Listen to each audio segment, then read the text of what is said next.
Wera Hobhouse. Thank you, Mr. Speaker. Democracy and the will of the people are words often used and, dare I say, abused in connection with leaving the European Union. I've listened to this debate for many hours now, and I'm puzzled by the arguments of those who are supporting that the bill should progress into its third reading. As has been said already this afternoon, we are not here to debate whether we leave the EU, but how we do it. Over the last 2 days, it has been eloquently proven by members from both sides of the House that what is in front of us here is deeply flawed because it threatens to write into law and set an alarming precedent for a substantial loss of our parliamentary democracy. It is therefore frustrating to be accused of undermining the will of the people. If I won't support the bill to progress further, I will not support this bill because it threatens a fundamental principle of British democracy, namely the supremacy of Parliament and the division of powers, and gives sweeping powers to government ministers and bureaucrats. The right to give law for this country was given to Parliament. The right to make law for this country was given to Parliament after many hard-fought battles. It is how we practice democracy here in Britain. It is. Can the honourable member hear me out? It is a proud tradition that all of us should defend. And it is perplexing that, for example, the honourable member for North East Somerset or the honourable member for Blakely and Broughton, who both of them I know to be thinking people, are so eager to see us leave the EU that they forget everything else in its path. Democracy matters, and whoever tries to suspend democracy in order to enact the will of the people should think again. The will of the people is, of course, a pretty mixed bag, and also it is not fixed once and for all.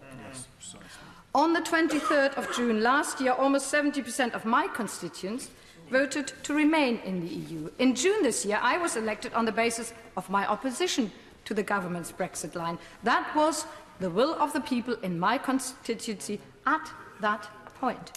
True to form, Bath had one of the highest voter turnouts, and the active engagement in Bath is not limited to election time. It is evident every day. Protest groups, demos, lively debates are testament of how much people in Bath care about how our country is run.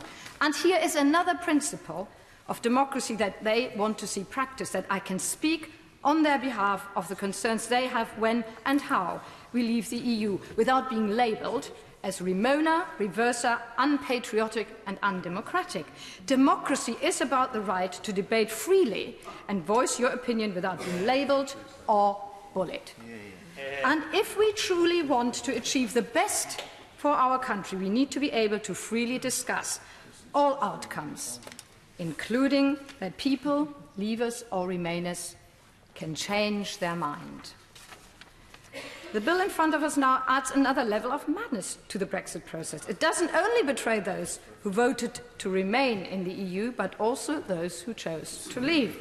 One of the strongest arguments of the Leave campaign was to take back control here in Westminster.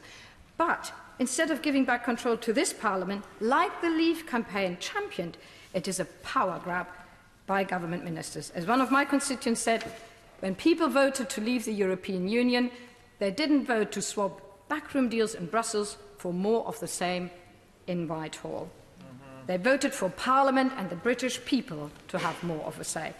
As an MP for Bath, I will find this attack on our democracy. I will not sit idly by as this government tries to erode our rights and changes our laws behind closed doors. So I ask myself, why can anybody support this bill? And my only conclusion is that those who support it want their version of Brexit at any price, including the price of democracy. Come on, let us stand up for democracy. Let's stop a flawed bill in its tracks, and I dare say the will of the people will be right behind this House. Mr. Will Wiggin. Thank you, Mr. Speaker.